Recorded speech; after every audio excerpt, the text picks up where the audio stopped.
What's up, guys? We're going to be doing a quick little roundup of the comparisons that I've been doing on the channel. So I've been doing a lot of Galaxy S23 Ultra comparisons. So if you guys want to go ahead and check out these comparisons more in depth, see the side-by-side camera test, I've been doing them a lot. And I want to go ahead and just sort of sum up everything, because I know everybody's not going to watch each and every one. They're not going to watch the whole thing. So I just wanted to make a video where you can see it all in one spot and basically get the gist of, what I'm saying here with these phones compared to the S23 Ultra. So we got the S22 Ultra, S21 Ultra, the Note 20 Ultra, the S20 Plus, and the Note 10 Plus. These are the most commonly asked questions about: should I upgrade? Should I not upgrade? What's the main pros and cons? I'm going to try to get into it and try to cover the basics for you guys. Alright, so one of the most important things that I like to start off with is, let's say you don't have either of these phones, like you're not upgrading. Let's start off with the price. So the S23 Ultra, it starts off at $1,200, without any trade-ins or anything like that. S23 Ultra, I can see this phone coming down in price to about $900, if not $800. The S21 Ultra, one of my favorite phones of this year as far as price to spec ratio, just for the value, around $400. And these are prices in the USA, guys. Note 20 Ultra, this phone is still hovering around that $350 price range. The S20 Ultra you can find extremely cheap, again around like $300. And the Note 10 Plus is coming down in price. This phone is getting closer to around $250 as well too. You can pretty much bank on it coming to $250 this year. Alright, so let's talk about the overall design here. So the Galaxy S series moved to the Note design pretty much. Samsung pretty much meshed the S series and the Note together, and now we have basically a Note phone, right? So if you're coming from a Galaxy S20 Ultra or S21, you'll notice a much different feel in the hand, and that's one thing I try to emphasize a lot. If you have smaller hands like me, and these are some big massive phones, 6.9, 6.8 inches, right? Big phones, big difference. The S21 Ultra, even though it's a big phone, it's way more easier to hold, right? It's not as boxy, and it's just more comfortable. And again, if you have bigger hands, this is probably not a big issue, but I noticed for me, way easier to hold, not as sharp, it's just more comfortable. You can see the S23 Ultra, it's just a little more boxy, wider, and kind of cuts into the palm a little bit, so it's not as comfortable. That's one of the things I keep emphasizing. Also, the design language on here has pretty much the design language. So the S22 Ultra, you can see, didn't change much. S21 Ultra here, you can see big emphasis on the camera design here. It's actually got like a cutout for the camera, so you guys can see that. And Samsung got rid of that, and you can sort of see it with the Note 20 Ultra as well too. You can see. And then the S20 Ultra, again, a lot of people consider this the more dated looking phone.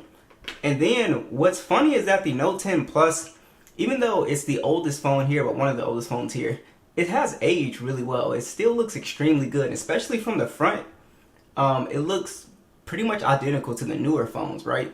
So that's something that I've always really liked. This phone had, I think, a futuristic design when it first came out. Samsung never brought this Aura Glow color back, which is really cool. It always catches people's eyes when you're outdoors, so this is very cool to look at. But all these phones are IP68 dust and water resistant. So all of these phones are IP68 dust and water resistant. All of them are glass and metal phones. There are some big hardware differences here. So with the older phones, the Note 10 Plus, the S20 Ultra, and the Note 20 Ultra, these phones have SD card support. So they have expandable storage, right? With the newer phones, S21 Ultra and up, these phones do not have expandable storage. So that's definitely one thing you should know. For people who take a lot of video on their phone, want to store a lot of stuff on their phone, you're going to miss out on the SD card support. So that's definitely one thing to take into consideration there. Also, guys, the phones that don't have the built-in stylus would be the S21 Ultra and the S20 Ultra. These phones don't have a built-in stylus, but the S21 Ultra does have stylus support. So you can actually use the stylus, you just have to buy the pen in the case. So I do get this question a lot, and that is about the S Pen accuracy. So if you compare the S Pen the S23 Ultra, S22 Ultra, basically the newer ones, right? I get questions, do the newer ones feel more accurate than the older ones? And it really comes down to how much you use the pen, because I don't do digital artwork. They kind of feel all the same to me, right? The S23 Ultra, it feels a little bit smoother simply because I think it's got 120 hertz. So like Note 10 Plus doesn't have 120 hertz, so that's why it doesn't feel like as smooth, but it's still pretty smooth, guys. So again, I don't do digital artwork. I just use it to jot down notes. But they basically have all the same features that you would find on the Note 10 Plus, you would find on the S23 Ultra. But like I said, they don't really feel too much different to me. But like I said, somebody that does digital artwork might say otherwise, you know. But to me, the average person, if you're not doing digital artwork, it feels just as accurate, just as smooth and fast. Like I said, the only difference you would honestly notice is, you know, the 120 hertz. Alright guys, I'm a big display person. I look at content all day on my phones, and Samsung honestly makes some of the best displays. How do we know that? Because even their older phones are still on par with the newer ones. So Samsung is so good at making displays, it's absolutely incredible here. So basically, if you're coming from an older phone, what are the major upgrades from, you know, the newer lineup, right? So really, there's not a big jump when it comes to resolution. All of these phones are capable of 1440p. They all have very high PPIs. And you can see a slight difference here with the S20 and the S21 is that they basically they don't have that boxy look that the other phones have. So that's just a personal preference. They all have the punch hole. They're all dynamic AMOLED, HDR10 Plus. All of these phones are capable of doing 120 hertz. Except for the Note 10 Plus. Now, here's the difference, or here's the display upgrade. The S23 Ultra has the brightest display here at 1750 nits peak brightness. It gets extremely bright outdoors. It's really easy to see in direct sunlight. The rest of the phones are still pretty bright, but again, the S23 Ultra is noticeably better in that area. Also, with the older phones like the S20 Ultra and the Note 20 Ultra, these two phones here can only do 120 hertz at 1080p. It can't do the 120 hertz at 1440p like these three phones can. So that's very important to note here. Now the Note 10 Plus is running at 60 hertz, so again, I guess technically, again, does have the most dated display here, but as you can see, it pretty much looks still on par with these phones design wise, and like I said, spec wise, still 1440p, still beautiful display here. So that just goes to show how well Samsung has done with the display design here. But like I said, the big upgrade with these newer phones, 120 hertz at 1440p, and then it's slightly brighter, right? So, and it's really the S23 and the S22 Ultra. These are slightly brighter displays than these phones in direct sunlight. So that's one thing that you'll notice. But other than that, man, it's not a big deal. I just have to do this here, so you guys can see, man, just beautiful displays. And like I said, if you've never tried 120 hertz and you're coming from like a Note 10 Plus or an older phone, like a S10 series phone, basically I would say go into Best Buy and just check it out. See if it's something that's worth spending the money to upgrade. Me personally, I think it is. 120 hertz, once you try it, it's extremely hard to go back to 60 hertz. Like I said, it's not something you necessarily mean, because if you have a phone that's smooth like the Note 10 Plus with 60 hertz, it's not something that you're going to be like tripping about. It's more like a luxury feature, right? So I would say test it out, see if it wows you. If it doesn't, it's not really, you know, I wouldn't worry about it. Alright, so let's go ahead and get into the technical specs here. This shocks a lot of people when I say this, but even going back as far as the Note 10 Plus, Snapdragon 855, all the way compared to an S23 Ultra, for the average person, it is not that big of a speed upgrade in terms of how you would use your phone, you know, on a daily basis, as far as coming in and out of applications and just overall animation smoothness. The Note 10 Plus is nowhere near a laggy phone. That surprises a lot of people, because look how many, you know, look at the big score jumps here, and I'll pan over to the single core. Now yes, the Galaxy S23 Ultra, S22 Ultra, the newer phones, they're going to do a fantastic job in getting into things extremely quick, right? But it's not like it's that much quicker. They'll do better with, if you're a heavier gamer, it'll do much better with that, like long periods, hours of gaming. If you're not a heavy gamer, just casual gamer, Subway Surfer, Temple Run, stuff like that, You play a little Call of Duty here and there. I have a full gaming test for the proof. The Note 10 Plus still excellent device when it comes to that. But again, as you can see, big score jump when it comes to the Geekbench scores. And all of these are Snapdragon phones. So Snapdragon 855, this one 865 on the Note. And then we have the 888, and then we have the 8 Gen 1 and the 8 Gen 2 made for Samsung. So this one's slightly, Samsung overclocked so when it says for Galaxy, it's just slightly overclocked. Alright, so just to touch on the gaming experience a little bit more here. So we got PUBG on all of these devices. And what's funny is that, and this always surprises people, but the older phones, just for this phone, this case in general, right? S20 Ultra, the older phones can play PUBG at 90 frames, right? Which is pretty funny. So for some reason, the newer ones can't. They play PUBG really well, but they can only do it at HDR Extreme. They can't do it at the 90 frames. I don't know. It's because they're just not optimizing it anymore. But I always thought that was kind of strange. But even the Galaxy Note, the Note 10 Plus, right, is able to play PUBG smoothly at HDR Extreme here. So the gaming experience on these older flagships, and that's one thing I always like to beat over people's heads, is that you can buy a $200-300 phone, $400 phone, and play games just as good as a $1,200 phone. Now, obviously, for long periods of gaming, something like the Note 10 Plus, it's not going to beat out an S23 Ultra in terms of being able to keep consistent frame rates for a long time, like when the device starts to get a little hot and stuff like that. But I'm telling you, for the casual gamer that just wants to get a couple games in, these older flagships are extremely good. Even the S20 Ultra, one of my favorite phones, because it's got the Snapdragon 865, doesn't really get as hot when gaming. And also here, this one plays at 90 frames as well too. The 865, extremely efficient.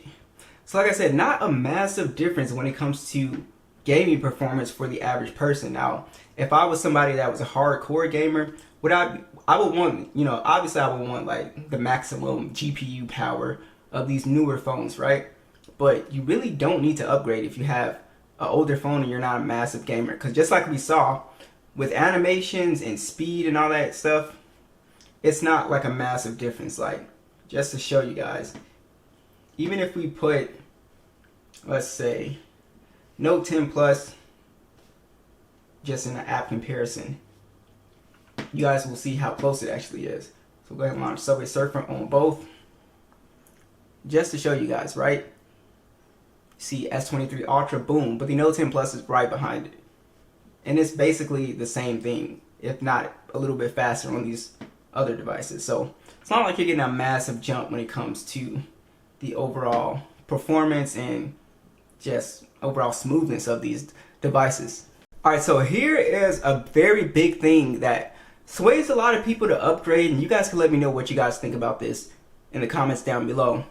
The Note 10 Plus is done with major OS updates. Its last update was Android 12, One UI 4.1. It's currently getting security patches. I think it's got like 2 years of security patches.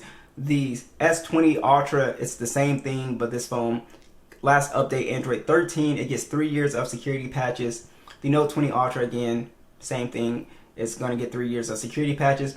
Surprisingly, the S21 Ultra has a very long lifespan, so that's why I really like recommending this phone. Not only does it have a few more major OS updates, right, but it also has 5 years of security patches, guys. You can keep this phone for a very long time. It's the same thing with the S22 Ultra. Again, not really a big difference. It's pretty much on the same software cycle as the S23 Ultra. So that's a big thing, guys. So a lot of people, if you're not okay with having a phone that's not going to get the latest Android when it comes out, Android 14 or whatever, you're not okay with getting security patches, then yes, definitely go ahead and spend the money to upgrade if you're somebody that really cares about having the latest software features. And also, talking about software features, there's almost nothing that these older phones have that the newer ones don't. Like, they have pretty much everything. So Samsung desktop support is on here, reverse wireless charging, NFC, pretty much all the features are on here, right? All the S Pen features pretty much the same as well too. So you're not really getting anything new software wise, but again, let's keep that into consideration. Alright guys, so all of these phones have pretty good speakers, so let's go ahead. They're all max volume. Let's go ahead and compare them. Samsung did a pretty good job upgrading the speaker on the S23 Ultra. So let's go ahead and hear if we can spot the difference with all of these phones. So we'll start with the S23 on down.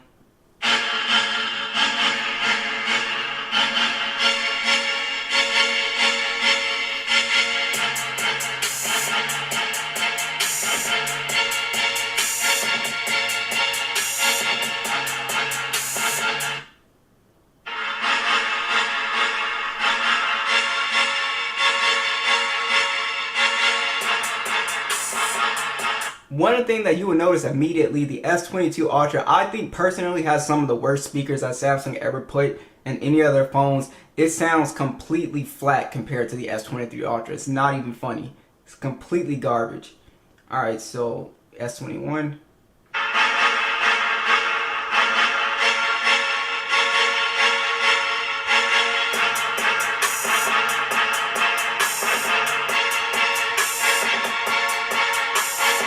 Definitely better than the S22 Ultra. Nowhere near as loud as the S23 Ultra. Let's do the note.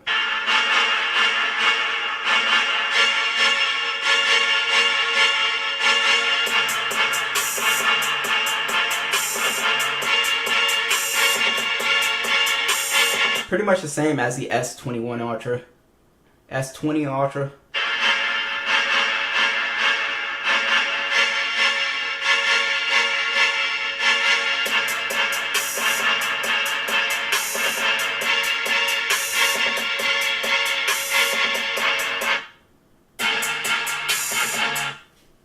Okay, pretty much the same again.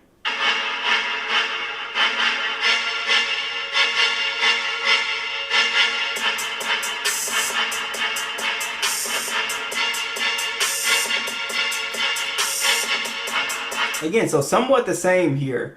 So all of these phones have excellent speakers, like I said, with the S22 Ultra being the worst. It noticeably just has just not a lot of bass. It just doesn't sound full compared to the rest of the phones. The S23 Ultra does have the best speaker here. It is noticeably louder and the bass is just heavier. It just sounds like a fuller speaker. So I'm really happy that Samsung made that move because it really wasn't touching the speaker over the years. You really notice just minor differences and stuff like that. But S22 Ultra, I was like, whoa, that's bad. But I'm glad that they fixed that. Alright, so let's talk about the cameras. So this is a big deal because a lot of people take a lot of pictures. I usually don't personally take a ton of pictures, so cameras aren't usually high up on my list. But a lot of people do, and I want to go ahead and just talk about what I noticed here. So obviously, if you want the most spec'd out featured camera, the 200 megapixels, 100 times zoom, all that good stuff, then obviously you're gonna always upgrade to the new one, right? What I noticed between the older phones and the newer phones is that these newer phones do much better job in low light conditions. So if you're like taking pictures indoors and stuff like that where there's not a ton of light, all these phones actually do a fantastic job outdoors. It's just you really notice the difference indoors, right? Any type of lower light situation. And that's what I will say is that these phones do great in low light. If you find yourself taking a lot of low light photos, these phones are excellent for that. But like I said, outdoors, not a big deal. Now, if you find yourself taking a lot of zoom shots, so this is what Samsung really sells people on, right? The S22, S23, and the S21, these do a fantastic job of taking zoom shots. These go up to 100 times zoom. I'll take a picture of the moon with these phones, came out fantastic. If you're at sporting events and you just need to zoom in or something like that, these are excellent for that. The Galaxy Note 20 Ultra still takes pretty good zoom shots, but the quality of the zoom shots on these three devices are much better. The Note 10 Plus, like I said, it can't zoom as much as these. It goes up to 2x, and then this is it just does digital zoom up to 10 times. The S20 Ultra also does the 100 times zoom, but the S20 Ultra, it does sometimes can have some focusing problems. And like I said, the zoom shots aren't as good, but the Note 20 Ultra does have a 50 times hybrid zoom. But like I said, if you're somebody that really likes to zoom and that's your thing, the newer phones are definitely pretty good for that. Also, these phones have very high resolution cameras as well too. You got 108 megapixel lens on these phones, which is absolutely nuts. So if you you know, come here and toggle the 108 megapixel on. These all take some very detailed shots, especially when you're outdoors. If you need to crop into photos, you do that a lot. You really like the upgrade, especially coming from like a S10 or a Note 10 or something like that. If you don't find yourself doing all the advanced camera stuff, you probably don't need to upgrade, right? Overall video quality is better from what I noticed from the older phones to the newer phones. It really just depends on how many photos you take. Because like I said, a Note 10 Plus will take great photos still in good lighting conditions. But like I said, it really comes down to the zoom capabilities and stuff like that. Like I said, it's just the older phones just do a really good job still. But like I said, you have to be somebody that takes a lot of photos to appreciate the cameras in these newer phones. The zoom, the 8K, 4K video, all that good stuff. It's just going to be, if you take a lot of photos and stuff, you'll enjoy the upgrade. You'll feel like you got your money's worth. If you don't, I would just hold on to my older phone because there's no point. You don't take a lot of zoom shots. You don't record a lot of video. You know, you're not doing advanced camera stuff on your phone. So it doesn't really matter, right? If you're doing content creation, obviously you want to go with a newer phone, right? You want to start doing TikToks and stuff like that. Yeah, that makes sense. If you're just casually out, take a shot, you don't need to really upgrade because there's not a massive enough difference in my opinion. All right, lastly, I want to touch on the battery life. So this is where the S23 Ultra starts to shine.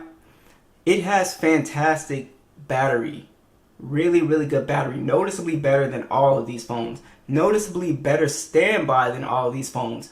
This is actually, I think, a major upgrade. When I did a battery drain test, pretty much all of these phones get around 6 hours of screen on time for me. This phone easily goes 2 days. So Samsung just did excellent job with this phone when it comes to battery life. I was extremely impressed with battery performance on here. So if you're somebody that really needs a phone to last a long time, the S23 Ultra has been extremely impressive. But like I said, even the S22 Ultra does a decent job. All these phones do still a decent job, but I can typically only get around 6 hours with these phones. This phone, noticeably better screen on time. Not only that, but standby time, excellent. So they all have, again, wireless charging, reverse wireless charging. They all charge decently fast as well too. So I just think it comes down to those pros and cons, guys. So be sure to let me know, what do you guys think? If you upgraded, tell me why you upgraded. If you did not upgrade, tell me why you did not decide to upgrade. And yeah, so let me know and I'll catch you guys in the next one.